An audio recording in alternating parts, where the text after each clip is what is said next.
Good morning and Shabbat Shalom. We are here, your clergy team, in the Gann Chapel.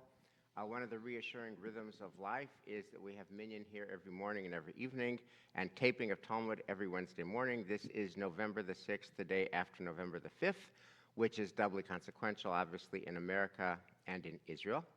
The promise of Torah is that it helps us be better humans. The promise of Torah is that it helps us be better versions of ourselves and better citizens in the countries in which we live. Yesterday was, of course, consequential in America. Former President Trump is now President-elect Trump, and Prime Minister Netanyahu fired Defense Minister Gallant in the middle of the war, which, if you're following the news in Israel, has been hugely controversial, a lot written about it, thousands of people protesting.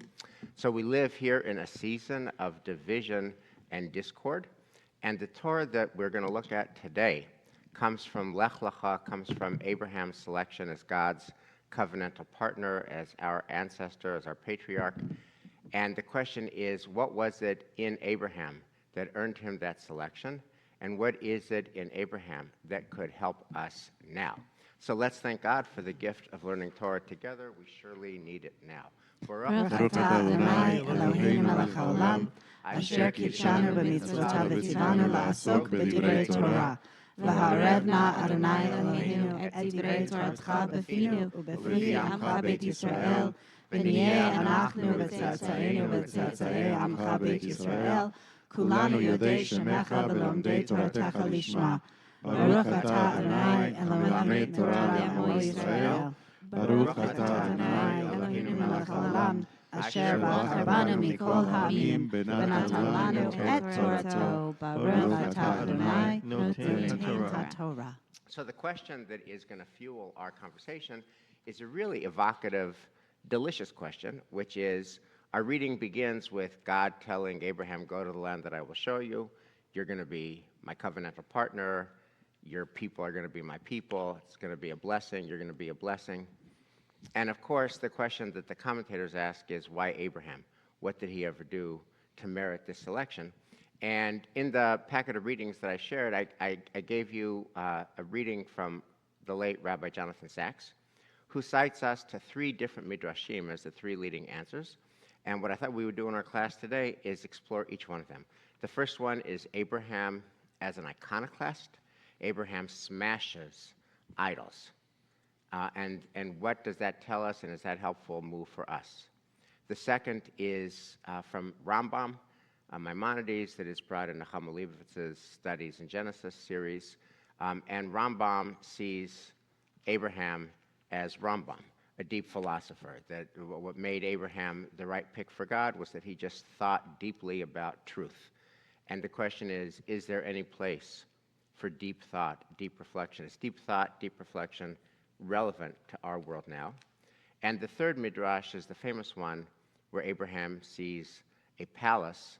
It's Birah Doleket. And Shai Held taught us this midrash years ago, and he points out a beautiful ambiguity about Birah Doleket, which is it's either a palace that's on fire or it's a palace that is glowing, a palace aglow.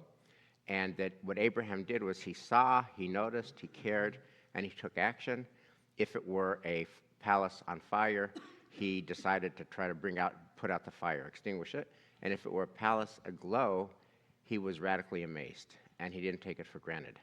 And the question is, what do these different midrashim teach us? So I wanted to just pick up with Abraham as an iconoclast and just read a little bit of it, which is on page 5 of the handout. And Aliza, if you could just read, this is the famous one about Abraham smashing idols. Terach? Yeah. Terach manufactured idols. Once he went on a trip and left Abraham to sell them in his place. When someone came to buy, Abraham would ask, "How old are you?" The customer would answer that he was 50 or 60 years old. "Woe to this man," Abraham would say. "He is 60 years old, yet he wants to bow down to a one-day-old idol." The man would go away in shame. A woman came in carrying a bowl of flour. She said to Abraham, "Take this and offer it before the idols." He took a stick, broke all the idols, and placed the stick in the hand of the biggest one. When his father came, he asked, "Who did this to them?" "Why should I hide it from you?" replied Abraham. "A woman came in carrying a bowl of flour and said to me, 'Offer this before the idols.' So I offered it before them. This one said, 'I will eat first,' and that one said, 'I will eat first.' The biggest one took a stick and broke the rest." "Why are you fooling me?" said Terah. "Do idols have understanding?" Abraham replied. "Let your ears hear what your mouth is saying." Perfect. Okay. Let your ears hear what your mouth is saying. What is this? So there's a big noun and a big verb. In this midrash, the noun is idols, and the verb is smash. Abraham was the one who smashed idols. First of all, what do you think about it in its own context? Do you like it as a religious vision of how to live? Do you think that, put aside the election and put aside Israel's wars, put all that aside, put November 5th aside, just in general, if you look back at the course of your life, do you think that smashing idols is a good move or a helpful move or a not good move, not helpful move? How do you evaluate on its own terms? And it's obviously, and actually, if you were to ask most people, what's the most famous midrash about Abraham, this is it, smashing the idols and then saying to his dad, do your ears not hear what your mouth just said? Let's understand it in its own context, and then let's apply it to today's world. And is it helpful or not? So, colleagues. I would say that it could be both. So, for example, it's not respectful. You know, other people have different ways of worshiping, of understanding the world, and Abraham is saying, "I'm not going to hear what you're saying," right? That your vision of the world is not right. So that's not respectful. On the other hand, as an iconoclast, he also just wants to make sure that people look at and see and hear the truth. So it's a double-edged sword in that pardon the pun, on that analogy. To me, I think I understand why you're focused on the smashing and Abraham himself, but to me it's the second part of the story that's much more, it just pulls me a little bit more, of the idea of him kind of working to try to get his father to understand something that they haven't been able to see eye to eye on, in the sense of he's doing something radical because they're not speaking the same language. They're not understanding each other, and the way he sees to do this is try to get his father to initiate his own learning. Elias? So I've always found this to be pretty disturbing, the way that Abraham goes about it. I'm all for trying to help expand other people's horizons and trying to build a conversation and trying to say, like, Dad, this doesn't make sense to me. But the way that he goes about it feels really unfair. Like the people that are coming, you have no idea what their stories are. The man that walks in the door and needs an idol, like, you don't know what he's going through, or if he has health challenges, or if he's really struggling on the inside, and he shames him and he runs away. And his father, like, you don't know why these people are going to this comfort measure. And it reminds me of, you know, when you're thinking about therapeutic ways that you address problematic behavior. So, for instance, one of the behaviors that we're seeing increasingly in young people is self-harming behaviors. And kids get into this because there's a release of hormones and endorphins, and it actually makes them, sometimes when they self-harm, it allows them to calm down, it allows them to process their feelings in the world in a way that is helpful to them. And you can say, just don't do it, but that doesn't help them because they have this coping mechanism that they have developed over time, which is helping them to process the world.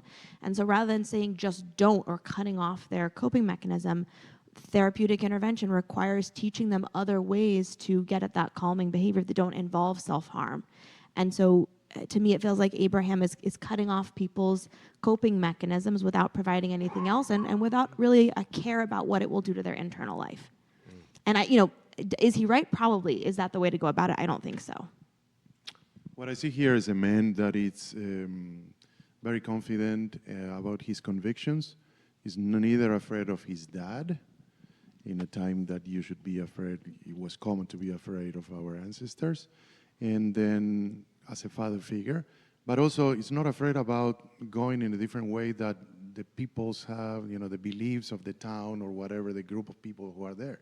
He has his own convictions, and what I don't like is, in a way, he's like trying to mock his own father.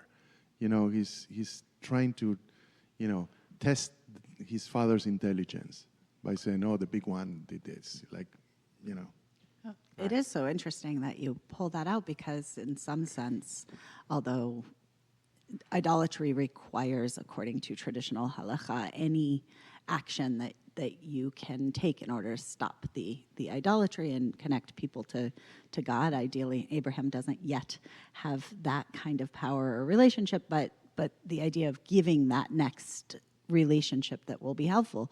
But you point out the lack of kavod ha'av here, right? His honoring of his father, which is something I think that's such an interesting tension in this story.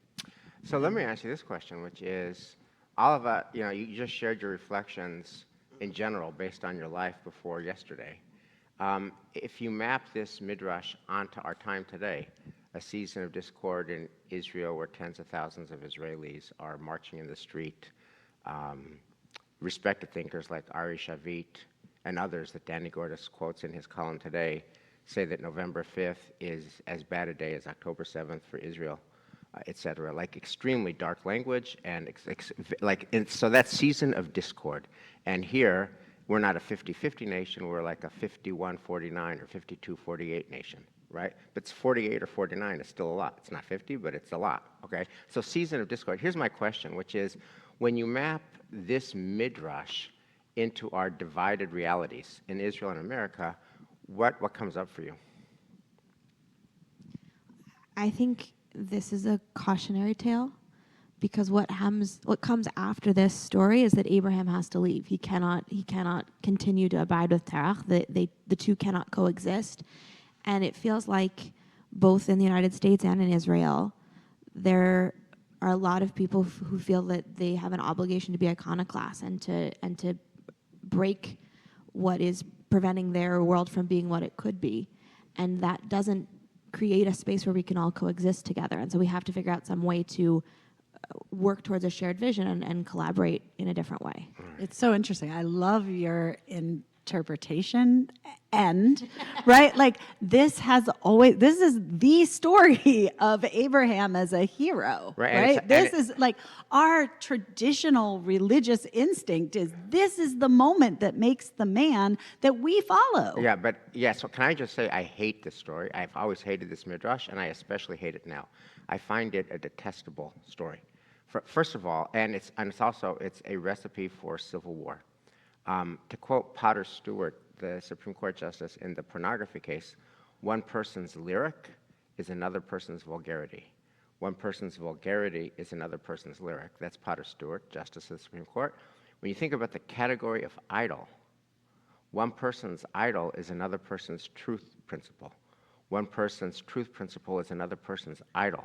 So if we were to have a society, in Israel or here, where we smash idols, what we're really doing is smashing somebody else's truth principle, and I just don't see how that advances us at all. And yet, right, that's one of the core foundations of our religious tradition, to assert to us that there are sometimes things that are dangerous misrepresentations that need to be fought against. Okay, so let's put a pin on that. I want to come back to what you do with that tension. One thing quickly, though. So I think also, interestingly enough, they were thinking Abraham as a hero here, but Elias did point out that that this shows a disrespect, of the son to a father, and we're looking at Abraham as the model of our behavior, and yet there's that aspect of his personality that's there as well. So the question is. This conversation leads us to our second midrash. That is to say, you point out, Michelle, that it's a pillar of our tradition to think about what are the truths and what are the not truths, etc. And we are supposed to get those. How do we ascertain what those truths are? So Rambam, and how do we ascertain what is idolatry? How do we ascertain what is the true worship, etc.? And Rambam's midrash, which is the second midrash in the packet, offers up the importance of thinking, deep reflection. And Eliza, will you pick up on page 6 of the handout? This is, again, from Rambam, quoted in Nechama Leibowitz's book. 40 years old was Abraham when? Last paragraph. 40 years old was Abraham when he acknowledged his Creator.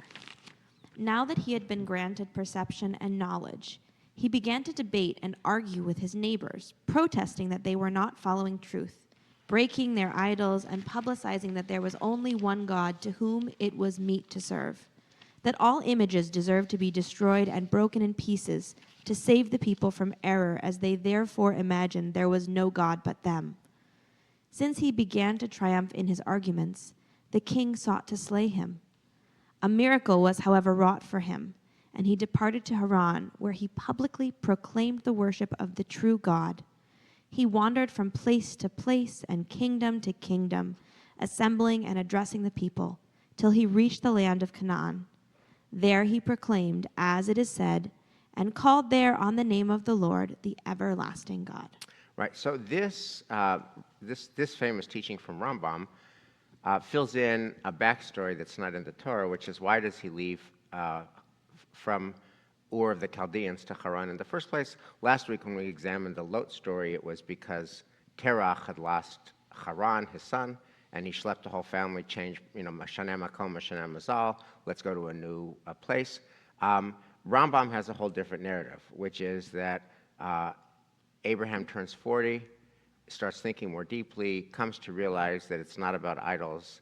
Idols are a false god, that there's a true God, the invisible God, smashes people's idols, and then he is sent to run away because he is transgressing too many cherished beliefs, and he becomes kind of an itinerant preacher preaching the one true God, and that's why he leaves Haran. Okay, and the core of it from Rambam is how did he get there? He started thinking deeply about truth. So the question I have for you is, again, let's divide this up. First, a pre-November 5th analysis. What's the place of deep reflection and philosophy and contemplation that was so dear to Rambam? What's that for us in our lives before yesterday? And then how does it map onto our world today? Well, it's interesting. We don't always think of faith as having a logic to it. But it seems that Rambam was pointing out that it does indeed have a logic to it, that you really can't have a deep faith, or it's better to have a deep faith based on a clear analysis and a clear thinking of what you're actually believing in. And I think he's pointing that out in Abraham here. Yeah. So what I see here, I like this story much more than the previous one, because based on what Alisa and you, Wes, said, in a way, this is not, it's a non-violent way to try to convince others about the right argument. All right? It's more like engaging in dialogue rather than in violence and mocking the father. So, Well, but the violence is there, right? I mean, violence. He's smashing idols. Right. Right. But he is in this story. I think maybe what's a little comforting about it is he sort of evolves. It's the thinking person. His thought brings him into this rage, right? The moment that you kind of discover something, you are all filled with passion and rage and purpose, and I've got to destroy the things before me to replace it with the right and the good. But then in this move that he makes, trying to escape from the consequences of that, he actually develops his thinking perhaps even further and seems to start pulling rather than pushing. And I think that that's such an important spiritual evolution that we move past the place of I'm right and I'm going to force my opinion and more into let me talk to you and tell you why what I have really matters. What I said, right? Can I just double click for a second on the whole premise of this Rambam, which is thinking, reflection, philosophizing. And here's my question. And now I want to kind of bring it to our world, both in Israel and in America.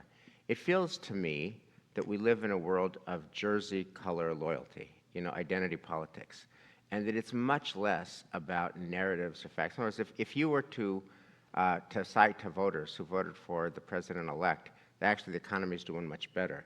And you show them charts and graphs, and economists show them all this kind of data. It doesn't matter. That's not where they live. It's identity politics. And the same thing in Israel. It's identity politics. It's who you are. It's what color is your jersey. And that feels like it trumps facts.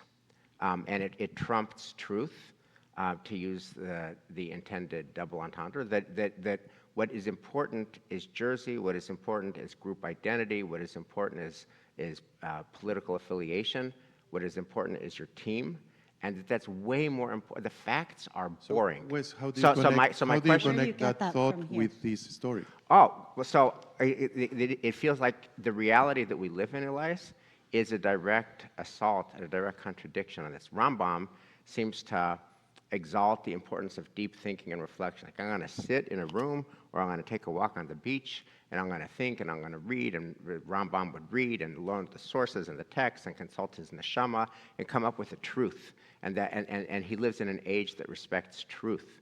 It feels to me like we live in an age that is not at all about truth. There are multiple truths. There's echo chamber truth. There's, do you listen to CNN, or do you listen to Fox? Do you read the Wall Street Journal, or do you read the New York Times?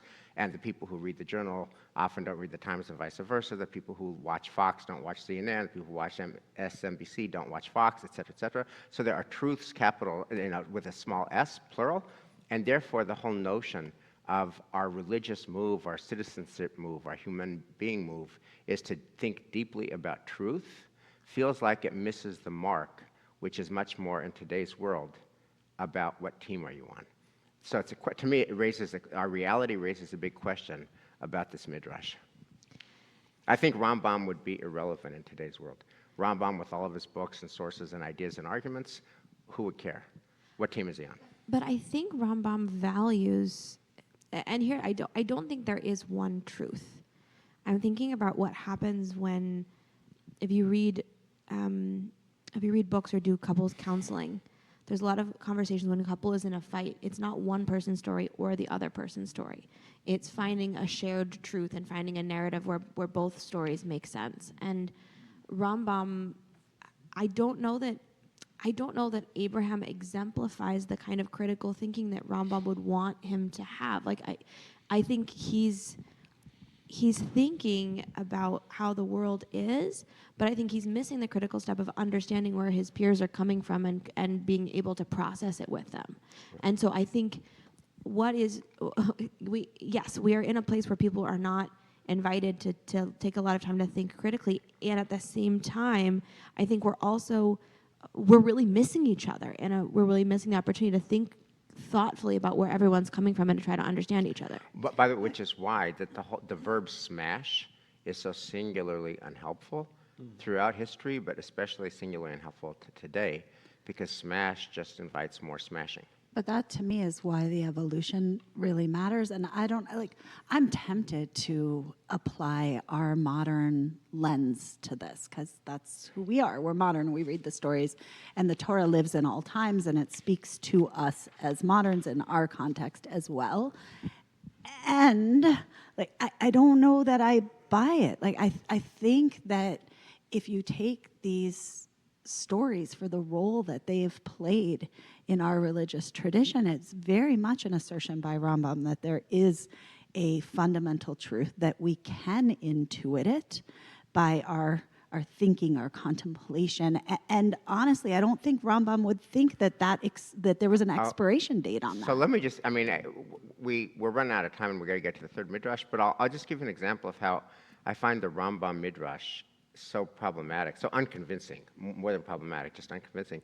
To put it in the Israeli context, Danny cited a letter. This is on the issue of should Haredis continue to be exempted? And Danny's point is that Israelis who are serving now the second time and the third time and the fourth time are exhausted, and it's unsustainable. And that for Israel to fight all the wars, multiple wars, small s, plural wars, for as long as they're going to have to do it, they need every Israeli to fight. And to just ask the same Israelis time and again to serve a third and fourth time is not sustainable. And therefore, we need Haredi Israel. And Haredi Israel responds, no, no, no, we're in the Beit Midrash learning Torah that protects, okay? And Danny talks about how this is just the core issue now. By the way, it's why Gallant was fired, according to the readers that Danny Gordis cited. That's the reason that Gallant was fired, because Gallant believes every Israeli should serve, including Haredi Israeli, and that the time for the exemption is over. In any event, Danny cites a letter written by a woman who is an Orthodox scholar and rabbi in her own community, Tehillah something or another, and she's got unimpeachable credentials. She knows all the Gemara, she knows all the sources, she knows all the Meforshim. She knows sources as well as any guy in Israel. And she's Orthodox, and has unimpeachable street cred as a halachic scholar. And her husband's at war, and all of her kids are at war, and Sukkot is coming in, and it's like her family's not there because they're in Lebanon, they're in Gaza. So she writes a letter to the Haredi community, citing chapter and verse, chapter and verse, chapter and verse, plus just moral arguments. Why is my family gone and yours is there? Why are you sitting down to a full family table and I'm worrying about this son dying and that son dying and my husband dying? How is that fair? Plus chapter and verse, chapter and verse, chapter and verse. So she brings up arguments, and what's the efficacy of it? Zilch. Gallant is still fired yesterday. So what I want to say is, of course, I wish we lived in a world where truth mattered. It feels like it doesn't. So let's move to the third source. Michelle, Lisa's reading has not gotten us very far with the first two.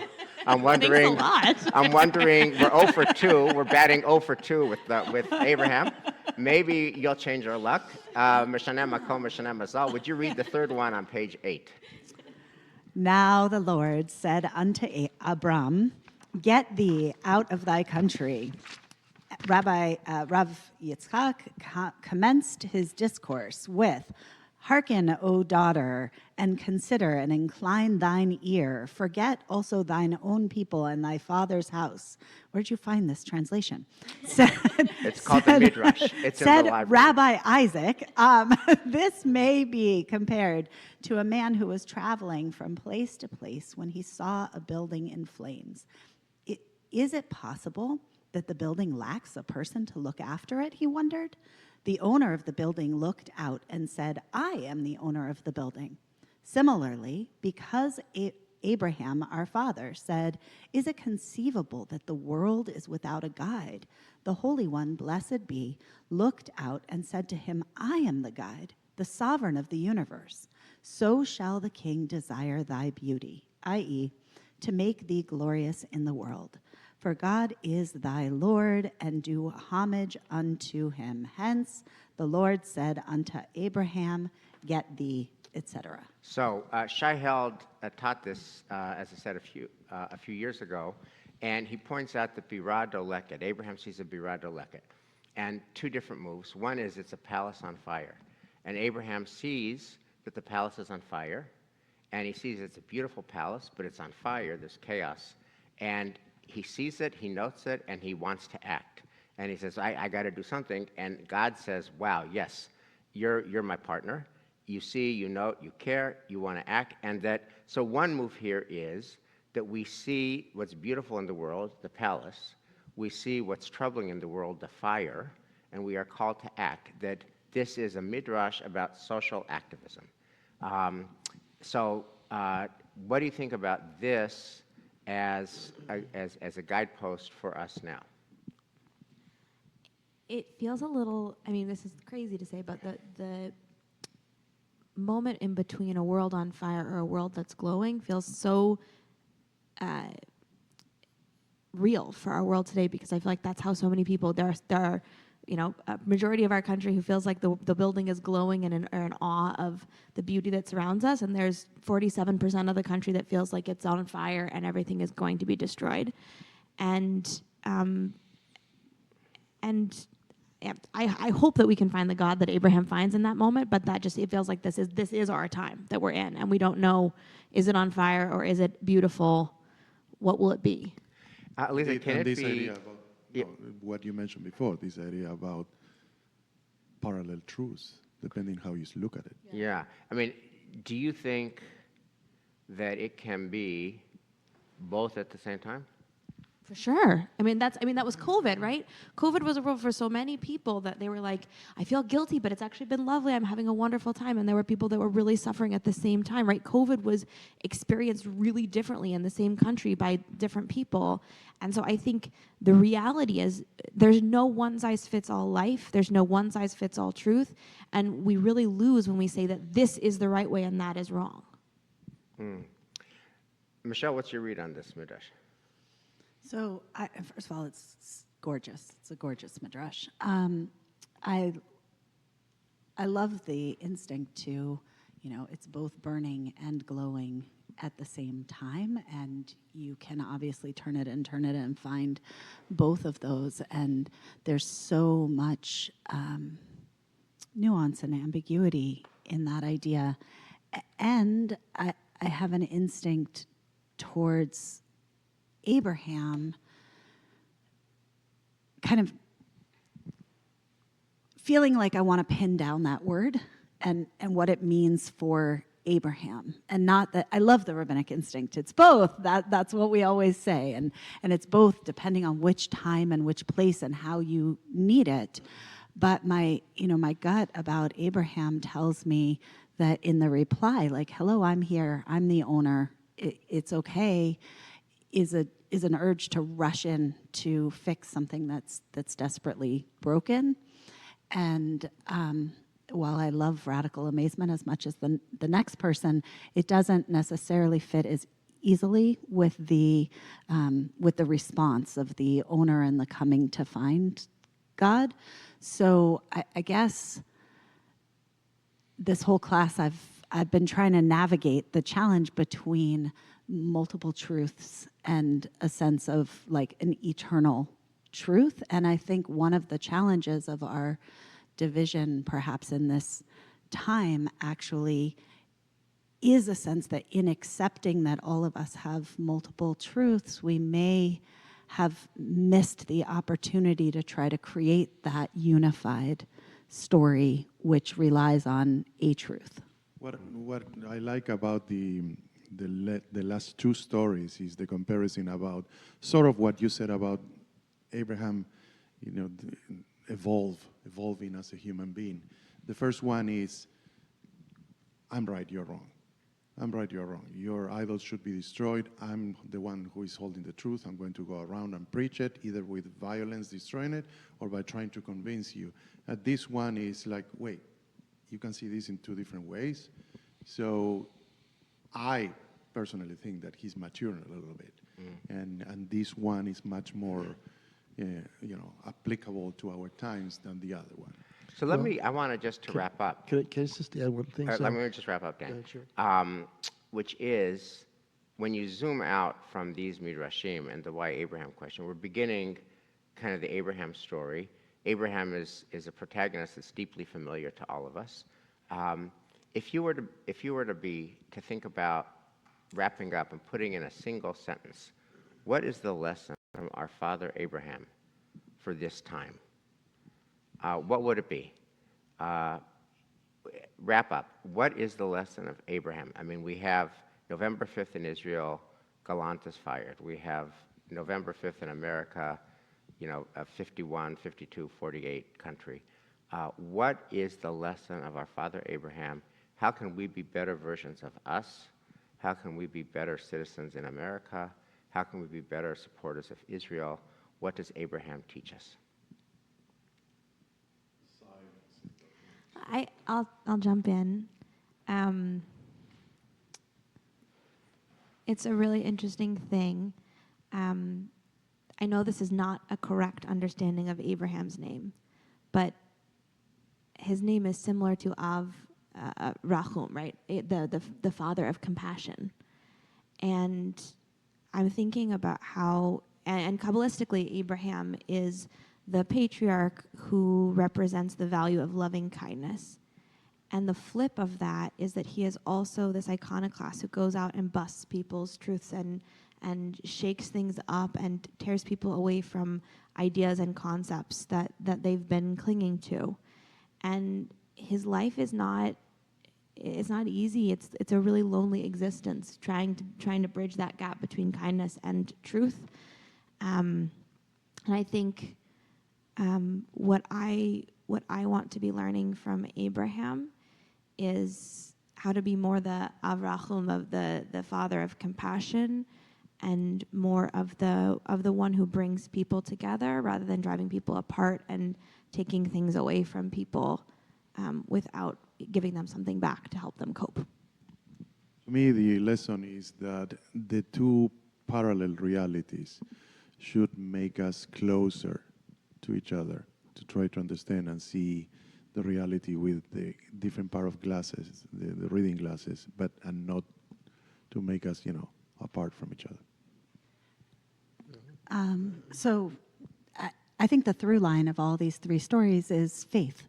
And Abraham, through it all, as he matures and as he kind of grows in his faith, the culminating story that you brought here is really about the ability to meet faith with another word that Abraham is famous for, which is hineni.